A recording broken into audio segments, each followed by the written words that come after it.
Assalamualaikum warahmatullahi wabarakatuh. Di sini saya akan menjelaskan materi yang berjudul pengolahan limbah. Sebelumnya perkenalkan, saya Nur Faiza Siregar dari Program Studi Pendidikan Kimia untuk memenuhi tugas mata kuliah Kimia Terapan yang dosen pengampunya yaitu Ibu Melija MPD. Kemudian di sini saya sebagai pemateri pertama yang akan menjelaskan pengolahan limbah ini, dan nanti akan dilanjutkan oleh teman saya pemateri kedua yaitu Mudrika Masuri Simbolon. Di sini saya akan menjelaskan yang pertama yaitu pengertian limbah. Limbah merupakan sisa dari kegiatan manusia atau proses alam yang tidak memiliki nilai ekonomi langsung dan berpotensi mencemari lingkungan. Dalam kimia terapan, limbah masih mengandung senyawa kimia, baik organik maupun anorganik, sehingga perlu dikelola dengan baik. Berdasarkan Undang-Undang Nomor 32 Tahun 2009, limbah adalah sisa suatu usaha atau kegiatan, sedangkan limbah B3 mengandung bahan berbahaya yang dapat membahayakan lingkungan dan kesehatan. Seiring meningkatnya aktivitas manusia, jumlah limbah juga terus bertambah dan dapat menimbulkan pencemaran serta gangguan kesehatan. Oleh karena itu, limbah dapat dimanfaatkan kembali melalui teknologi pengolahan sesuai konsep ekonomi sirkular. Kemudian materi selanjutnya yaitu karakteristik limbah. Karakteristik limbah ini berbeda-beda tergantung sumber dan komposisinya, sehingga penting diketahui untuk menentukan metode pengolahan yang tepat. Secara fisik, limbah dapat dilihat dari warna, bau, suhu, kekeruhan, kandungan padatan, dan massa jenis. Secara kimia, limbah ditinjau dari pH, nilai BOD dan COD, kandungan logam berat, senyawa organik, serta nutrien seperti nitrogen dan fosfor. Kemudian materi selanjutnya yaitu klasifikasi limbah. Yang pertama, berdasarkan wujudnya. Limbah berdasarkan wujudnya dibedakan menjadi beberapa jenis yaitu limbah padat, cair, dan juga gas. Limbah padat berupa bahan seperti plastik, kertas, dan logam yang dapat bersimpan biodegradabel ataupun non-biodegradabel. Sedangkan limbah cair berasal dari aktivitas domestik dan industri yang mengandung zat terlarut dengan parameter penting seperti BOD ataupun COD.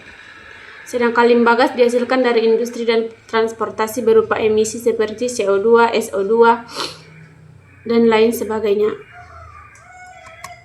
Kemudian yang kedua berdasarkan sumber dan sifatnya. Berdasarkan sumbernya, limbah meliputi limbah domestik, industri, pertanian, peternakan, dan medis yang masing-masing memiliki karakteristik berbeda sesuai aktivitas penghasilannya.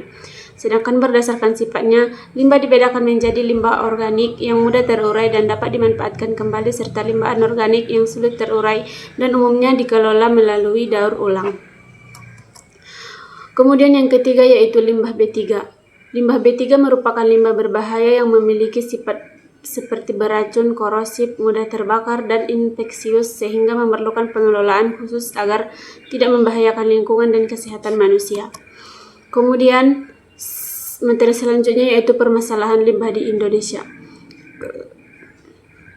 Indonesia menghadapi berbagai tantangan dalam pengelolaan limbah akibat pertumbuhan penduduk, peningkatan aktivitas industri, dan tingginya pola konsumsi masyarakat. Permasalahan utama meliputi tingginya produksi sampah plastik, rendahnya tingkat daur ulang, pembuangan limbah ke sungai dan laut, keterbatasan fasilitas pengolahan, dan hal lain sebagainya. Kemudian materi selanjutnya adalah dampak limbah terhadap lingkungan dan kesehatan. Limbah dapat mencemari perairan dan menurunkan kualitas air, mengurangi kadar oksigen, serta menyebabkan eutrofikasi dan kematian organisme akuatik, terutama jika mengandung logam berat yang dapat terakumulasi dalam rantai makanan. Pada tanah, limbah dapat menurunkan kesuburan dan merusak struktur tanah. Sedangkan di udara, limbah gas seperti CO2, SO2, dan NOx dapat menyebabkan pencemaran udara, hujan asam, serta gangguan kesehatan. Sementara, gas rumah kaca memicu pemanasan global. Limbah juga dapat mengganggu keseimbangan ekosistem dengan menurunkan keanekaragaman hayati dan merusak rantai makanan. terhadap kesehatan manusia. Limbah dapat menyebabkan gangguan pernapasan, pencernaan, sistem saraf, serta meningkatkan risiko kerusakan organ dan kanker. Selain itu, limbah juga berdampak sosial dan ekonomi, seperti menurunnya kualitas hidup, produktivitas, serta meningkatnya biaya kesehatan, sehingga pengelolaan limbah yang baik sangat penting untuk berkelanjutan lingkungan. Pembahasan kami kali ini yaitu tentang pengolahan limbah. Sebelumnya perkenalkan, nama saya Mudri Kamasuri Simbolon, kami dari kelompok 3. Di sini saya akan melanjutkan pembahasan Saudari Nurfaijah. Yang pertama kita bahas yaitu adalah prinsip-prinsip kimia dalam pengolahan limbah. Jadi, pengolahan limbah merupakan penerapan kimia untuk mengurangi, menghilangkan, atau mengubah zat pencemar menjadi lebih aman melalui berbagai prinsip. Nah, prinsipnya itu seperti netralisasi, koagulasi flokulasi, presipitasi, adsorpsi, pertukaran ion, redoks, desinfeksi, dan elektrokimia. Yang pertama, netralisasi. Jadi, netralisasi ini digunakan untuk menyesuaikan pH limbah. Sedangkan koagulasi flokulasi dan presipitasi ini berfungsi untuk mengendapkan partikel dan logam berat agar mudah dipisahkan. Itu prinsip yang digunakan dalam pengolahan limbah ini. Nah, setelah prinsip tentunya ada metode pengolahan limbah. Jadi pembahasan kita selanjutnya yaitu metode pengolahan limbah. Jadi pengolahan limbah itu seperti yang kita ketahui adalah proses untuk mengurangi atau menghilangkan zat pencemar agar aman bagi lingkungan dengan metode yang dipilih berdasarkan karakteristik limbah dan biasanya dilakukan secara terpadu. Nah, secara umum pengolahan limbah itu dia ada meliputi 3 metode. Yang pertama yaitu 4 metode. Yang pertama yaitu metode fisik, kimia, biologis, dan termal. Jadi yang pertama itu kan metode fisik. Jadi pengolahan fisik ini bertujuan untuk memisahkan pencemar tanpa mengubah sifat kimia. Jadi contoh yang digunakan itu adalah seperti penyaringan, sedimentasi, filtrasi, flotasi, dan teknologi membran. Sedangkan pengolahan kimia itu dilakukan dengan reaksi kimia. Contohnya seperti netralisasi tadi, koagulasi flokulasi, presipitasi, adsorpsi, dan oksidasi reduksi untuk mengubah zat berbahaya menjadi lebih aman. Sedangkan pengolahan biologis itu lebih ke memanfaatkan mikroorganisme melalui proses aerob dengan oksigen dan anaerob yang tanpa oksigen untuk menguraikan bahan organik. Sedangkan pengolahan termal menggunakan suhu tinggi seperti insinerasi, pirolisis, dan gasifikasi untuk mengurangi volume dan menghancurkan zat berbahaya. Nah, seperti yang kita ketahui ya, limbah B3 itu sangat sulit nih untuk diolah. Jadi limbah B3 ini memerlukan penanganan khusus seperti stabilisasi, solidifikasi, insinerasi suhu tinggi, dan landfill khusus. Nah, dalam praktiknya pengolahan limbah dilakukan secara terpadu untuk hasil yang lebih efektif. Sedangkan metode berkelanjutan seperti bioremediasi, fitoremediasi, dan teknologi modern berbasis green chemistry dan ekonomi sirkular. Selanjutnya kita akan membahas tentang teknologi pengolahan limbah modern.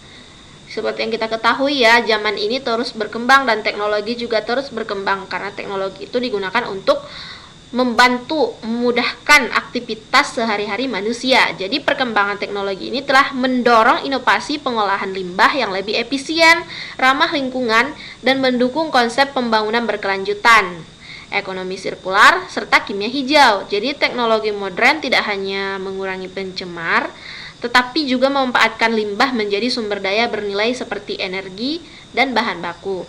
Nah, contoh beberapa teknologi yang digunakan adalah bioremediasi dan fitoremediasi yang memanfaatkan mikroorganisme dan tumbuhan, teknologi membran untuk penyaringan tingkat tinggi, serta advanced oxidation processes atau EOX ya, yang mampu menguraikan senyawa sulit terdegradasi. Selain itu terdapat teknologi bioelektrokimia seperti microbial fuel cell atau MFC yang dapat menghasilkan listrik, serta nanoteknologi yang meningkatkan efisiensi pengolahan limbah. Nah, selain itu sejak tahun 2024 ya, kita sering mendengar AI, artificial intelligence, atau kecerdasan buatan. Jadi pemanfaatan kecerdasan buatan ini juga digunakan untuk pemantauan pengendalian sistem secara real time. Sedangkan teknologi waste to energy mengubah limbah menjadi energi. Nah, meskipun memiliki banyak keunggulan, teknologi ini masih menghadapi tantangan seperti biayanya tinggi dan keterbatasan infrastruktur, namun memiliki prospek besar untuk masa depan pengolahan limbah yang berkelanjutan. Ya, kenapa biayanya tinggi? Seperti yang kita tahu, server dari AI itu kan dia menggunakan banyak air untuk mendinginkan mesinnya.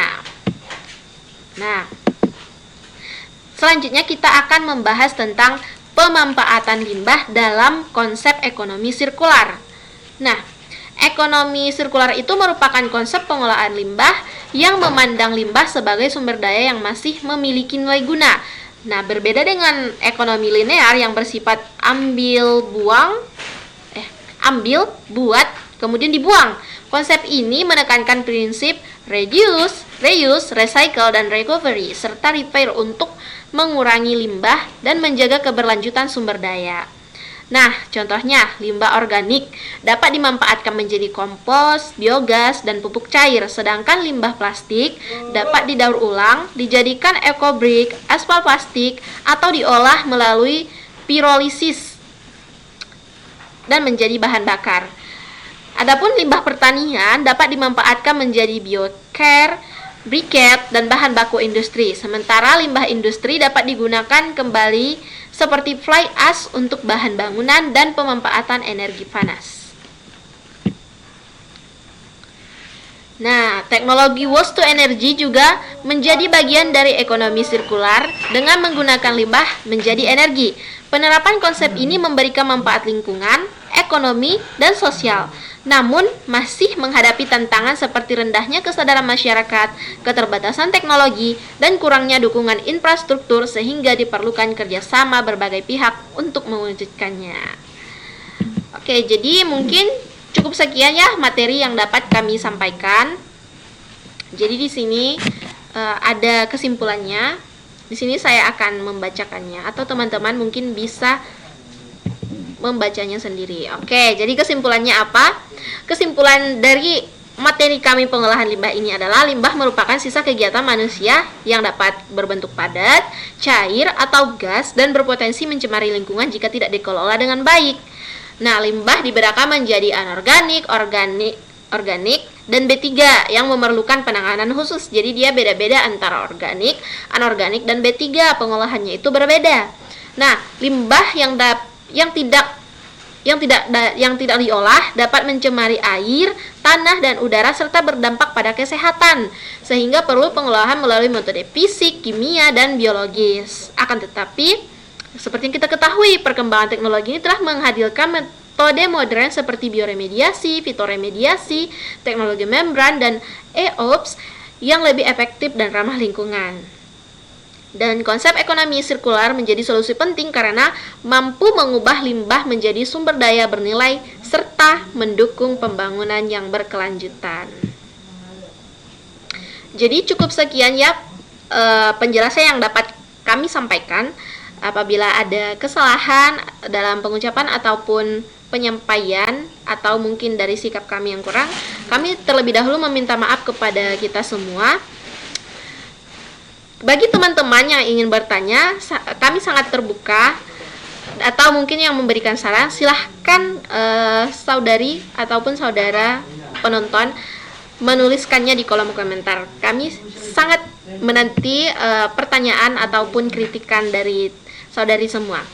Sekian dari kami ucapkan terima kasih dan saya tutup dengan Assalamualaikum warahmatullahi wabarakatuh.